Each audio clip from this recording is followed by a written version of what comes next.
আসসালামু আলাইকুম। আমি আহসান হোসেন শিফাত পড়াশোনা করতেছি বুয়েট মেকানিক্যাল ইঞ্জিনিয়ারিং এ। তো আজকের ভিডিওতে স্ট্রিং এবং স্প্রিং এর একটা কনসেপ্ট নিয়ে আলোচনা করব যে যদি সুতা কেটে দেই, হ্যাঁ, সুতা কেটে দিলে কোন বস্তুটার ত্বরণ কত হবে? আর যদি স্প্রিং যুক্ত থাকে তখন যদি সুতা কেটে দেই তাহলে ওই কোন বস্তুর ত্বরণ কত হবে সেই কনসেপ্ট নিয়ে আলোচনা করব।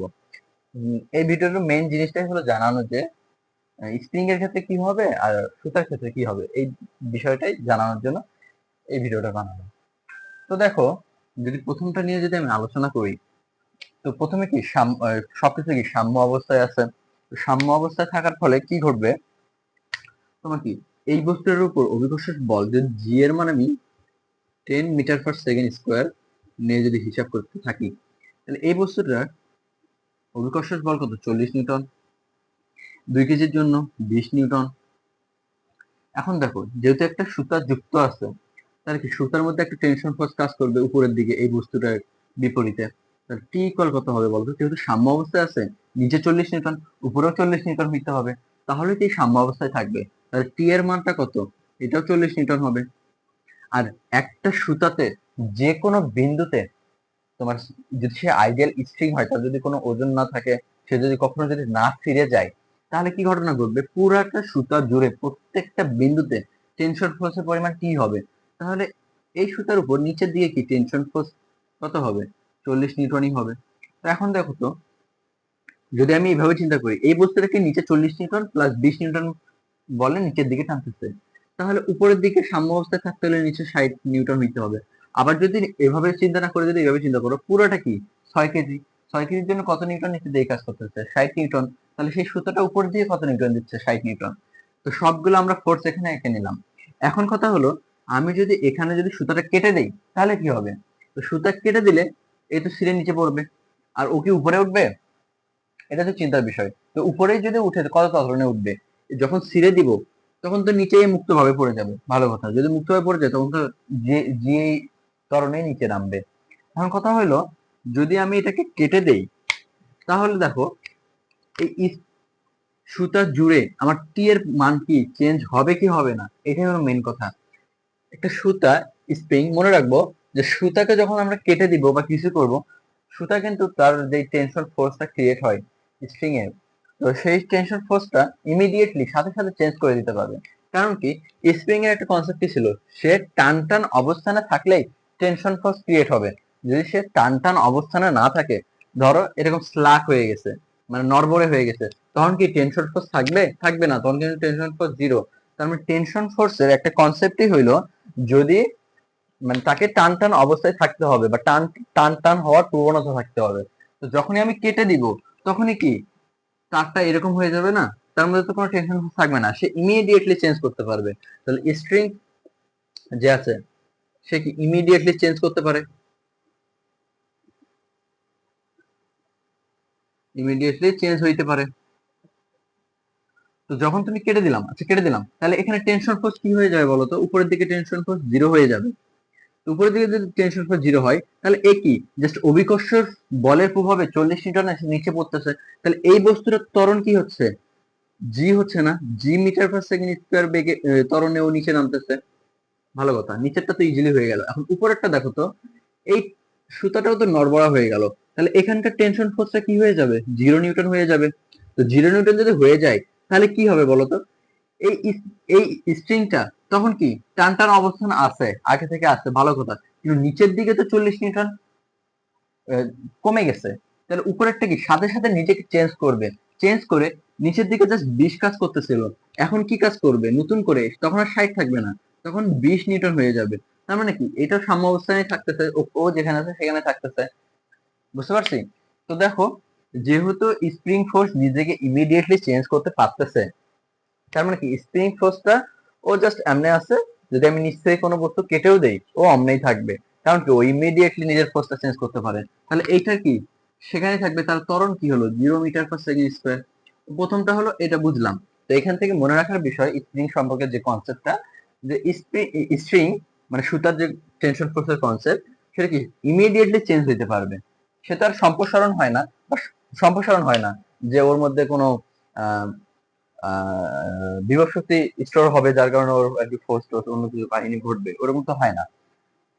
তো আশা করি বুঝতে পারছি। এখন নিচেরটা দেখি, যখন এর কি নিচের দিকে কি 40 নিউটন ফোর্স কাজ করতেছে, উপরের দিকে টেনশন ফোর্স আমার কত?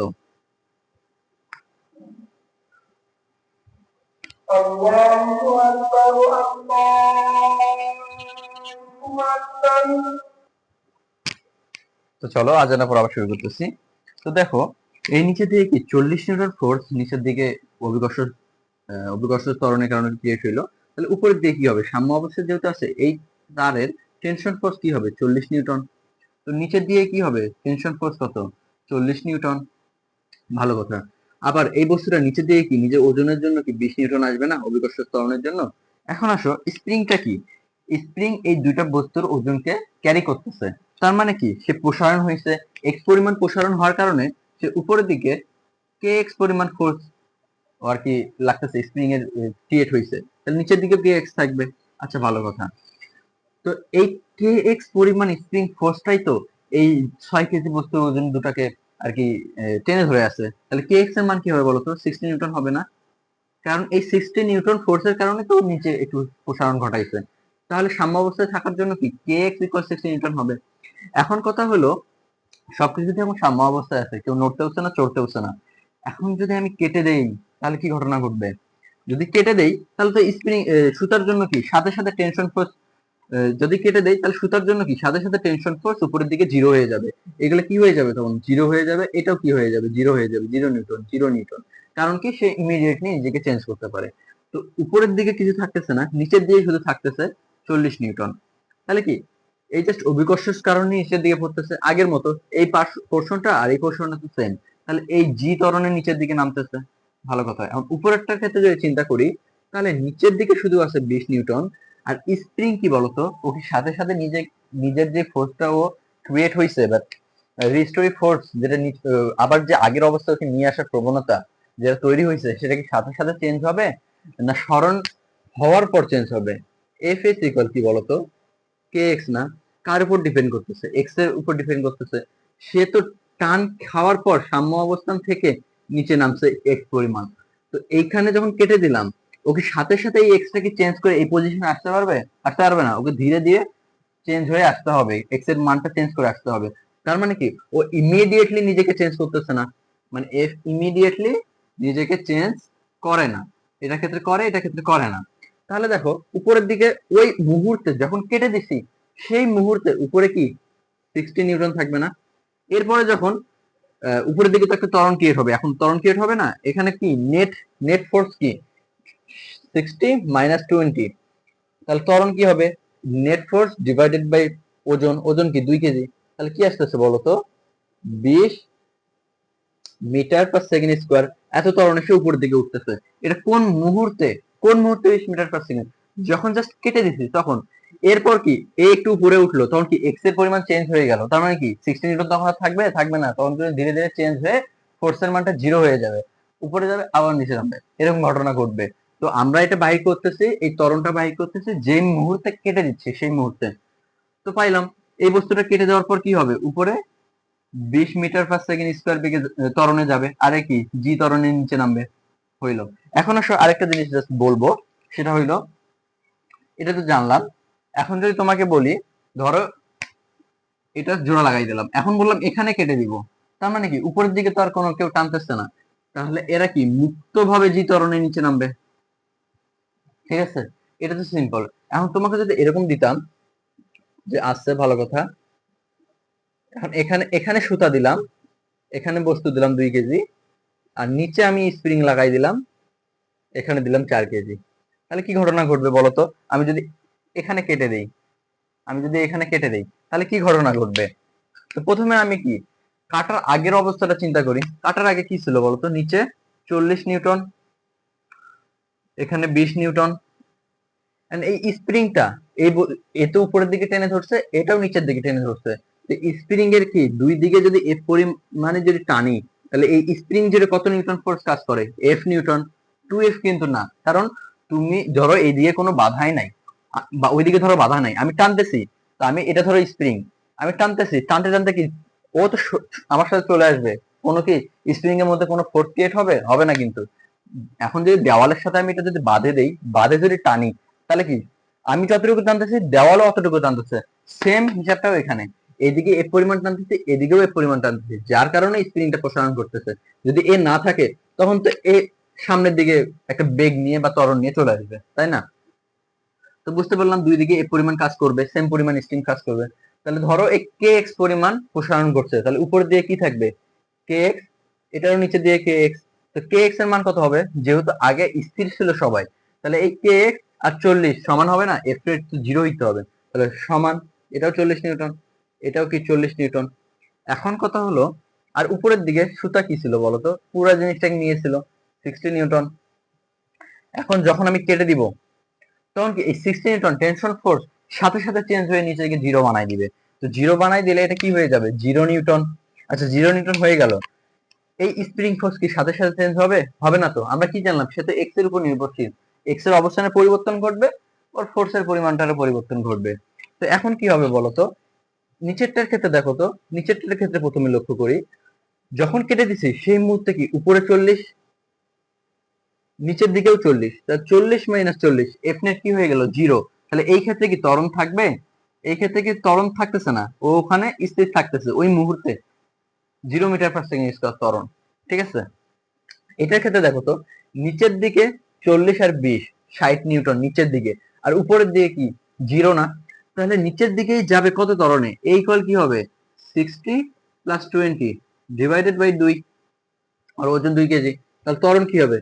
30 মিটার পার সেকেন্ড স্কোয়ার। তাহলে কি এই বস্তুটা 30 মিটার পার সেকেন্ড স্কোয়ার ত্বরণে নিচের দিকে নামবে। আরে কি ওই মুহূর্তের জন্য জিরো।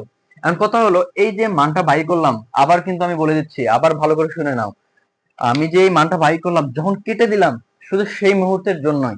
কারণ কি এরপরে কিন্তু এগুলা এরকম থাকবে না, এই ওই মুহূর্তের জন্য স্থির। কিন্তু এরপর যখন এই একটু নিচে নামবে, এক্স কি চেঞ্জ হবে না?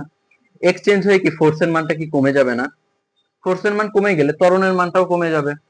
আর এ কি নিচের দিকে এটা কি কমে যাচ্ছে, তাহলে উপরের মানটা কি কমে গেল আর নিচের মানটা বেশি হইলো।